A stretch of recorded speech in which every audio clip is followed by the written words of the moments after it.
Bienvenue à toutes et à tous pour notre exploration des sources du jour. Bonjour! Aujourd'hui, on se penche sur un sujet un peu spécifique, l'apprentissage des signes astrologiques, mais en anglais. Oui, on a un guide en fait qui explique pourquoi ça peut être intéressant et comment s'y prendre. C'est ça. Notre mission, si on veut, c'est de voir pourquoi connaître ces noms de signes en anglais, ça pourrait être utile pour quelqu'un qui apprend la langue. Mhm, Et puis comment ça s'intègre dans la culture anglophone.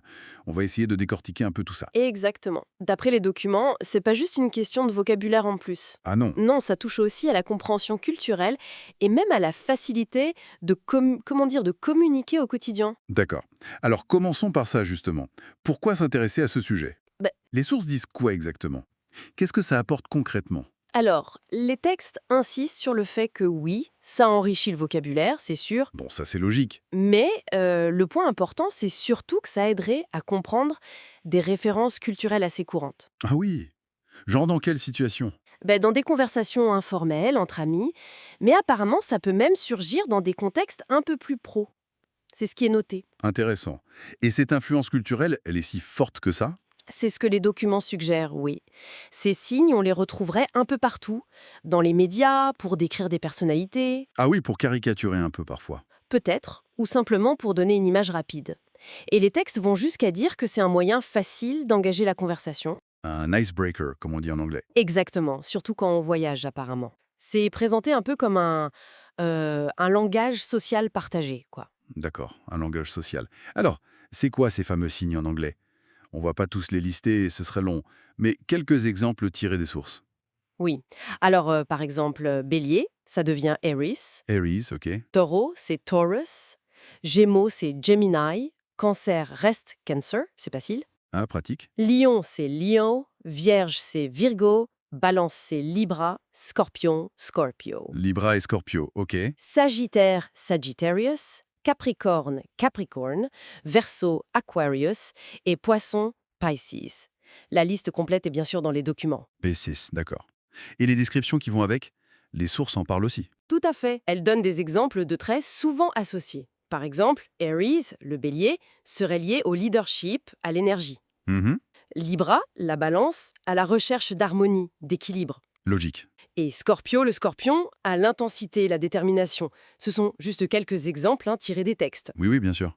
Ce qui est intéressant, c'est moins l'astrologie elle-même que la perception culturelle associée. C'est exactement ça. C'est l'usage culturel qui est souligné. Et justement, comment on les utilise concrètement?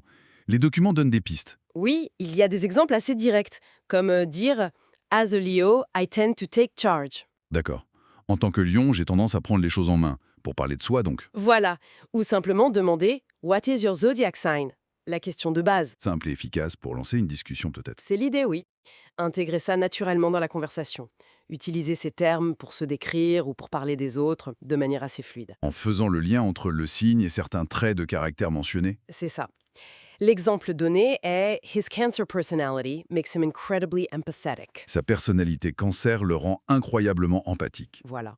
Et ce qui est sous-entendu, c'est que cette association entre cancer et empathie vient de l'image populaire du signe, souvent vu comme sensible, protecteur. Donc c'est vraiment l'application pratique du vocabulaire dans un contexte culturel précis. Exactement. Bon, alors, si on essaie de résumer ce que nous disent ces documents, apprendre les signes en anglais, finalement ce n'est pas juste apprendre une liste de mots par cœur. Non, pas seulement. C'est plutôt vu comme une sorte de clé pour mieux comprendre certaines conversations, certaines références culturelles typiquement anglophones. C'est tout à fait ça.